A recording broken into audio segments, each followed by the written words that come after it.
नमस्कार बच्चों, आशा करती हूँ आप सभी स्वस्थ और सुरक्षित होंगे। आपके पद्य भाग के अंतर्गत आज मैं आपको करवाने जा रही हूँ अरुण कंवर द्वारा रचित कविता खुशबू रचते हैं हाथ। तो बच्चों, व्याख्या शुरू करने से पहले मैं आपको बताना चाहती हूँ कि ये जो कविता है, इस कविता में कवि ने मजदूरों, गरीबों, कारीगरों की दुर्दशा का मार्मिक वर्णन किया है। वो बताते हैं कि ये लोग स्वयं गंदी नालियों के बीच रहकर दूसरों के लिए खुशबूदार अगरबत्तियां बनाते हैं और लोगों के जीवन में सुगंध बिखेरते हैं, परंतु इनके जीवन में बदबू का निवास होता है। इनके आसपास कूड़े के ढेर बने होते हैं। इनकी शारीरिक अवस्था ठीक नहीं होती। इनके हाथ काम करते करते जख्मी हो जाते हैं, फिर भी वे खुशबूदार अगरबत्तियां बनाते रहते हैं। और किस किस तरह के हाथ होते हैं ये भी हम कविता में पढ़ेंगे। अब मजदूरों के दुर्भाग्य को दर्शाने वाली इस कविता को शुरू करते हैं। नाम आपको मैंने बता ही दिया है, खुशबू रचते हैं हाथ। कई गलियों के बीच, कई नालों के पार, कूड़े करकट के ढेरों के बाद बदबू से फटते जाते इस टोले के अंदर खुशबू रचते हैं हाथ, खुशबू रचते हैं हाथ। नाला तो बच्चे आपको पता ही है, गंदे पानी के बहाव के लिए जो रास्ता बनाया जाता है उसे नाला कहते हैं। और कूड़ा करकट अर्थात कचरे का ढेर, टोला छोटी सी बस्ती। तो देखिए क्या कह रहा है कवि।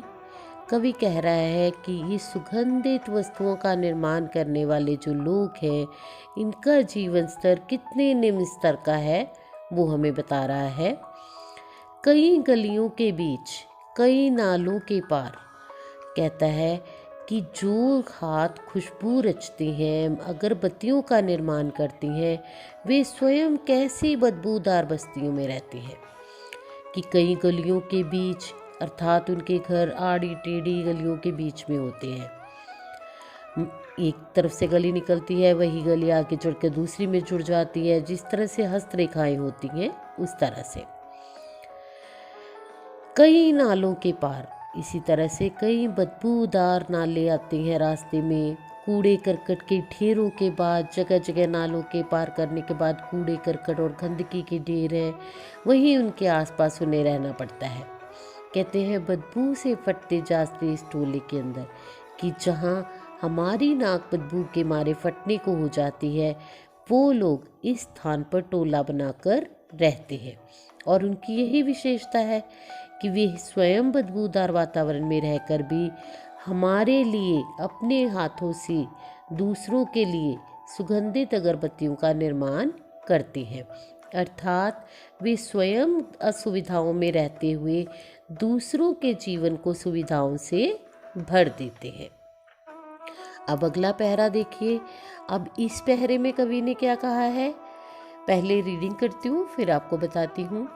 उभरी नसों वाले हाथ, घिसे नाखूनों वाले हाथ, पीपल के पत्ते से नए नए हाथ, जूही की डाल से खुशबूदार हाथ, गंदे कटे पीटे हाथ, जख्म से फटे हुए हाथ, खुशबू रचते हैं हाथ, खुशबू रचते हैं हाथ। देखो बच्चे, अब यहाँ पर वो डिफरेंट टाइप के हाथों के बारे में बता रहा है कि अलग अलग तरह के हाथ हैं, कितनी भयावह स्थितियों में वो लोग अपना जीवन बिता रहे हैं, उसी का वर्णन यहाँ पर कवि ने किया है।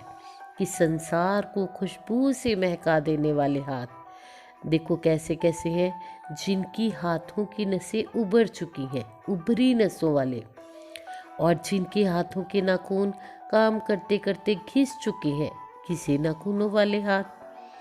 अब अगरबत्तियां बनाने वालों में नन्हे बालक और बालिकाएं भी हैं, तो उनके हाथ कैसे हैं, पीपल के पत्तों के समान कोमल है। तो पीपल के पत्ते के जैसे कोमल कोमल हाथ। अब उनमें कई नवयुवतियां भी हैं, जो युवा औरतें होती हैं, उनके हाथ कैसे हैं, जूही के फूल की डाली के समान खुशबूदार हाथ है उनके। गंदे कटे पिटे हाथ, कहते हैं इनमें कई लोग ऐसे होते हैं जो बहुत ज़्यादा काम करते हैं, और ज़्यादा काम करने से क्या होता है, उनके हाथ कट जाते हैं, फट जाते हैं। जख्म भी हो जाते हैं उनके हाथों में, तो जख्म से फटे हुए हाथ भी हैं उसमें। अब कहते हैं कि यहाँ पर काम करने वालों में घायल हो चुके हाथ हैं, गंदे हुए हाथ हैं, मालिक या पति या पिता की मार खाए हुए हाथ भी है, फिर भी कहते वो काम किए जा रहे हैं। अर्थात इतनी विपत्तियों के बावजूद वो हमारे लिए खुशबू की रचना करते हैं कि अपने आप को विषम परिस्थितियों में रखकर हमारे लिए खुशबूदार जो अगरबत्तियां हैं उनका निर्माण करते हैं।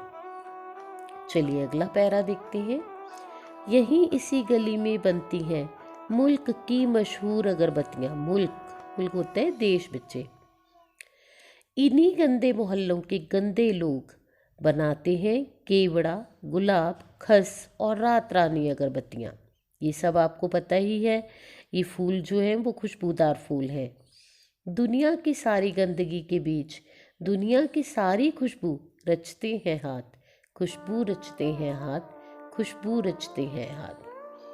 अब देखो कवि क्या कह रहा है कि यहीं इसी गली में बनती हैं मुल्क की, देश भर की जो प्रसिद्ध अगरबत्तियां हैं वो इसी गंदी तंग बदबूदार गली में बनती हैं।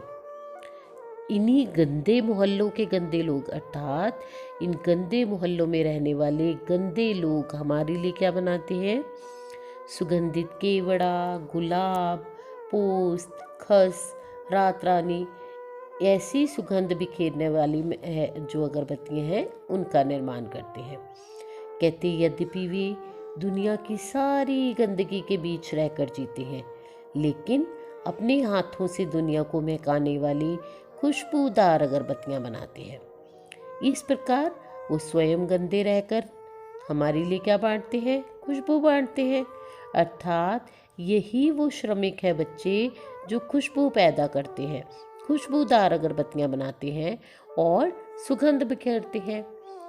तो आपकी कविता तो यहाँ पूर्ण होती है बच्चे, लेकिन कवि क्या कहना चाह रहा है इनडायरेक्ट वे में, वो आपको बताना चाह रहा है कि कैसी भी परिस्थितियाँ हों, चाहे आपको कम अभाव में जीना पड़े, चाहे किसी तरह के भी जीवन व्यतीत करना पड़े, लेकिन आपको कभी भी दूसरे के लिए कुछ भी गलत नहीं करना है। आपको खुशियाँ बांटनी है।